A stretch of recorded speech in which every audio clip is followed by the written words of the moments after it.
네, 안녕하세요. 닥터 부자아빠입니다. 네, 오늘의 강의 주제 말씀드리겠습니다. 오늘은 구독자 사연을 가지고요. 이분 같은 경우에 30대 후반이세요. 30대 후반인데 아직 결혼을 안 하셨고, 본인이 가진 전세금하고 이런 걸 더하면 전 재산이 한 5천만 원 정도 되신다라고 해요. 가산에서 지금 직장 생활을 하고 계신 분인데 이 분이 이 자금을 가지고 어떤 식으로 해야 되는지에 대한 얘기를 좀 같이 한번 말씀 나눠보도록 하겠습니다. 네. 관련된 기사를 몇 개 좀 읽어보고요. 오늘 얘기를 같이 나눠볼게요. 일단 국민평형 전용 84제곱미터. 그러면 이게 34평을 의미하는 거거든요. 일반적으로 이 34평의 비율이 가장 많죠. 거래량도 가장 많은데 최근에 데이터를 보니 이 수치가 점점 줄어들고 있고 이제 소형 평형 거래 건수가 더 많아지고 있다라고 하는 데이터예요. 구체적으로 어떤 내용인지 한번 보겠습니다. 즉 이제 국민평형이라고 불리는 이 전용 면적 84제곱미터, 34평 아파트의 거래량 비중이 절반 미만으로 급감을 했어요. 이렇게 되는 원인은 뭐 여러 가지가 있겠지만 이제 집값이 오르면서 구입 부담 자체가 커졌죠. 상대적으로 이제 자금력이 부족한 최근에 2030 세대를 중심으로 영끌 매수를 했죠. 그렇다 보니 수요자들이 작은 평형으로 이제 눈길을 좀 돌린 게 아닌가라고 좀 생각을 해볼 수가 있을 것 같아요. 전국 아파트 평형별 거래 비중을 보면은요, 이 소형 평형 의 비율입니다. 그러니까 기존에 34평이 포함되어 있는 비율들을 보면은요, 2019년, 20년, 21년 이렇게 했을 때 데이터가 점점 줄어들고 있는데, 이제 반면에 상대적으로 더 소형 평형들은요, 비율이 더 늘어나고 있다라고 하는 부분을 좀 확인해 보시면 되겠습니다. 이 같은 현상은 이제 전국에서 집값이 가장 높은 상승률을 보이고 있는 이 서울에서 이런 현상이 더 뚜렷한 것으로 나타났어요. 즉 이제 다른 지역에서는 수요가 거의 없는 이 20제곱미터 이하죠. 아주 초소형이죠. 20제곱미터 이하 평형의 거래도 늘고 있다라고 합니다. 물론 이제 여러 가지 뭐 토지거래 허가구역이라고 하는 뭐 제한 때문에 그럴 수도 있을 것 같고요. 뭐 여러 가지 원인이 있겠지만 뭐 자금력이 있다면 이 세대 구성원 수와 관계없이 넓은 집을 사겠지만 집 가격이 최근에 많이 오르면서 자금 여력이 상대적으로 부족한 수요자들이 이 작은 평형이라도 매입하려다 보니 소형 아파트 거래 비중이 아무래도 커진 게 아닌가라고 분석을 해볼 수 있을 것 같습니다. 네, 최근에 뭐 규제, 공급 정책에도 아파트 오름폭이 커졌다라고 하는 기사인데 원래 이 규제라고 하는 것은요, 특히 아파트 쪽에서 규제를 하면 할수록 주택가격은 하락을 할 수가 없는 겁니다. 규제를 완화해야지 오히려 주택가격이 상승을 좀 낮출 수 있다라고 보는 게 맞고요. 그리고 그동안에 했던 이 공급 정책 또한 실질적인 공급이 없었죠. 어떻게 보면 말로만 하는 공급이어서 공급이 없기 때문에 당연히 아파트 값이 떨어지지가 않는 겁니다. 그래서 상대적으로 좀 이렇게 보수적인 데이터를 내놓는 기관이죠. 한국부동산원에 따르면 5월 첫째 주 5월 3일인데 중국 아파트 매매값은 0.23% 상승을 했고요. 이게 전주와 같은 상승폭입니다. 이제 반면에 수도권은 0.26에서 0.27, 서울은 0.08에서 이제 0.09로 이제 소폭 확대된 것 같습니다. 그래프로 좀 보면은요, 아파트값 주간 동향이에요. 2021년 5월 첫째 주고 전국 지난주 대비 아파트 매매가 변동인데 전국이 0.23, 그리고 수도권이 0.27, 지방이 0.19입니다. 경기도가 0.3이고요. 이제 서울이 0.09, 이제 인천이 가장 많이 상승을 했어요. 0.55나 이렇게 상승을 했네요.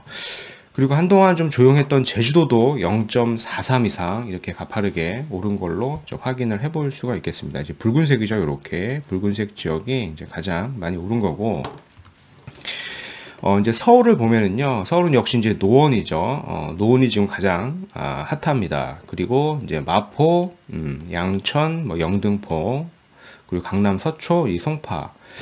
상대적으로 좀 입지가 우수하거나 이 재건축에 단지들이 좀 많이 포함되어 있는 그런 지역으로 좀 가격 상승률이 높은 상황이다라고 하는 부분 체크하시면 좋겠습니다.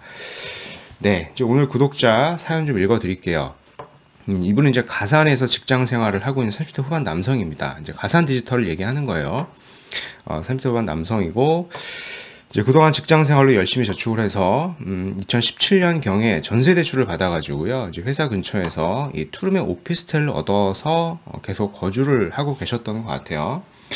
근데 최근에 집주인이 이 전세를 월세로 바꾸고 월세금도 많이 올렸다. 그래서 다른 집을 구하고 있는데 전세 물건이 많이 없다. 그쵸? 오피스텔 전세 물건 구하기 쉽지 않을 겁니다. 그쵸? 그래서 집을 사기에는 자금도 부족하고 이제 그동안 집값도 많이 올라 월세로 2년 더 거주를 하려고 하는데 뭐 괜찮은 선택인지 모르겠습니다. 라고 이렇게 사연을 주셨어요. 그래서 뭐 지금이라도 작은 빌라라도 사야 되는 것일까? 뭐 현금은 5천에서 6천만 원 정도 가지고 있습니다. 라고 주셨습니다. 일단은 자금은 부족한 게 맞아요. 그래서 쉽지만은 않은 상황인데요.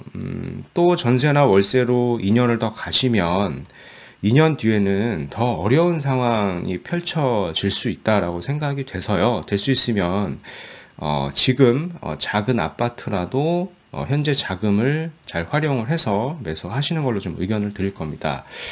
2년 뒤에는 더 이 자금으로 매수가 어렵다라고 하는 얘기가 무슨 얘기냐면요.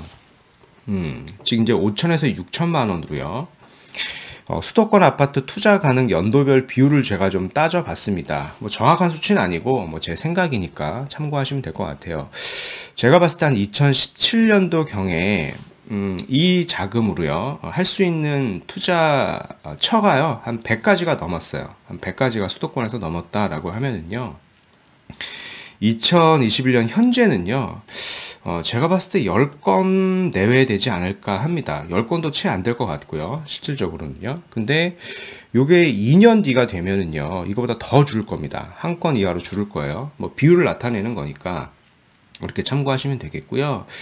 뭐 이렇게 되는 원인은 뭐 주택 가격이 오르는 것도 있겠지만 화폐 통화량이 너무 많고요. 화폐 가치가 그렇다 보니까 많이 떨어져서 내가 이 자금으로 할 수 있는 그런 일들이 점점 줄어들 수밖에 없다라고 생각을 하시면 됩니다.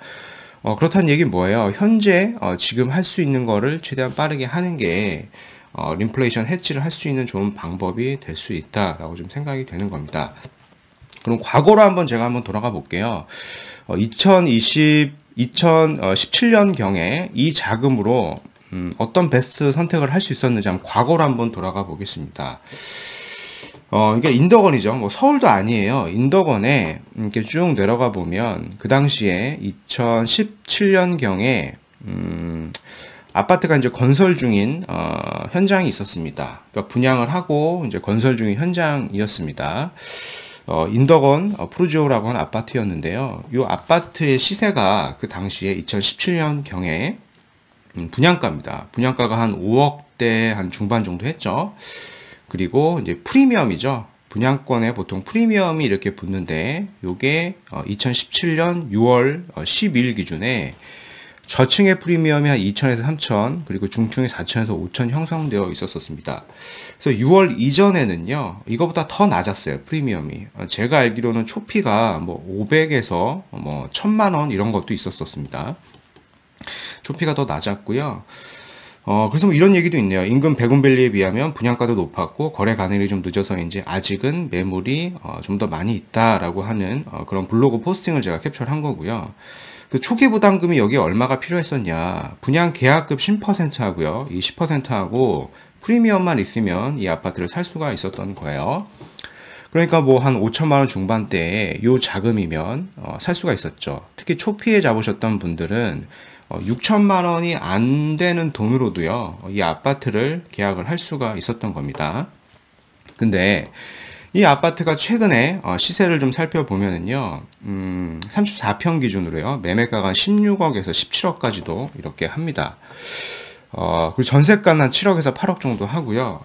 특히 여기는 입주 시점에 투기과열 지구가 아니었어요. 그래서 거주 요건도 없고 잔금 대출이 KB 시세의 70%까지 나왔습니다. 제가 알기로는 입주 시점에 KB 시세가 한 10억 정도 했었거든요. 그렇다는 얘기는 한 7억 정도 잔금 대출이 나왔어요. 그러니까 내 돈이 하나도 없어도요, 여기를 그냥 살 수가 있었고, 시세 차익을 거의 한 10억 이렇게 볼 수 있었던 겁니다. 근데 구독자님께서는 그 당시에도 한 5천에서 6천 정도 있으셨을 거예요. 근데 2017년경에 가산해서 오피스텔을 전세로 가신 거고요. 근데 다른 누군가는 여기서 이런 아파트를 산 거겠죠. 자산 차이가 지금 와서 보면은 말도 못하게 벌어진 겁니다. 근데 또다시 구독자님께서는 2년 후에 다시 매수를 한번 고려하겠다. 즉 전세나 월세를 2년 더 살겠다라고 선택을 하는 거는요. 이 자산 격차를 더 벌리는 격밖에 되지 않기 때문에 최대한 지금이라도 작은 아파트라도 본인 자금에 맞춰서 좀 매수를 하시는 게 좋다라고 좀 말씀을 드리고 싶습니다. 네.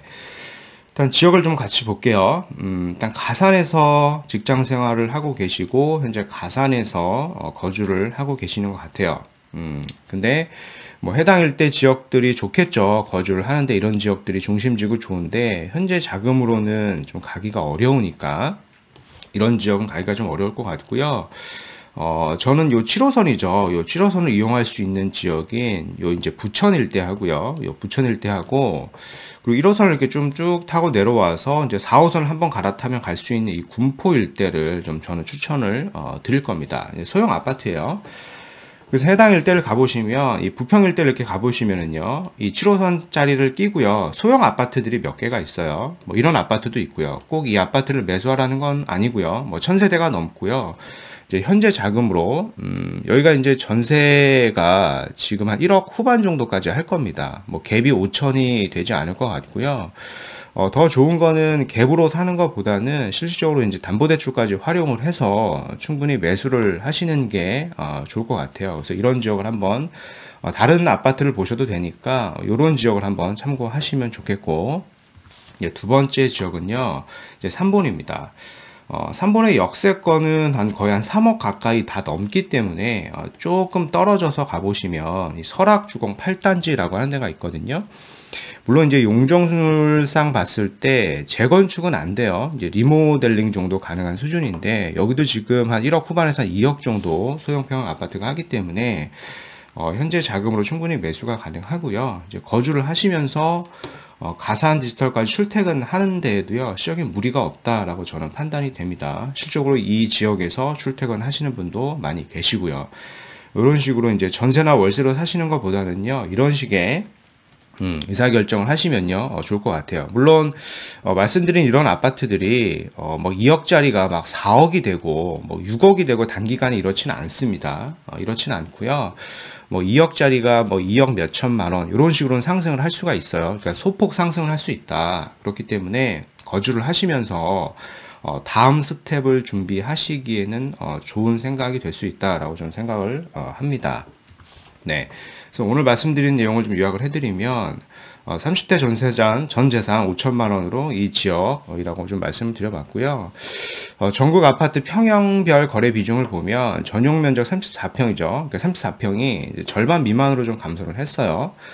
이렇게 된 원인은 자금력이 부족한 실수요자 등 다수의 2030 세대가 이 중소형 평형으로 돌아선 걸로 좀 보여지죠. 어쩔 수가 없는 거죠. 돈이 없으니까.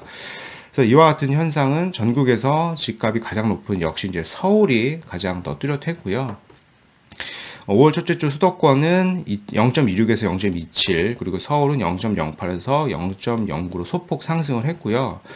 특히 서울에서는 이제 노원하고요, 이제 경기도권, 인천권에서는 0.55%까지 이렇게 가장 많은 상승을 나타냈습니다. 오늘 이제 구독자 사연 중에 이 30대 후반 가산 디지털에서 직장인인데요. 5천만 원 투자금을 저는 이제 소형 아파트 매수를 좀 추천드려 봤습니다. 그래서 이 7호선 끼고 있는 부천권하고 4호선을 끼고 있는 이제 3본을 추천드려 봤으니까요.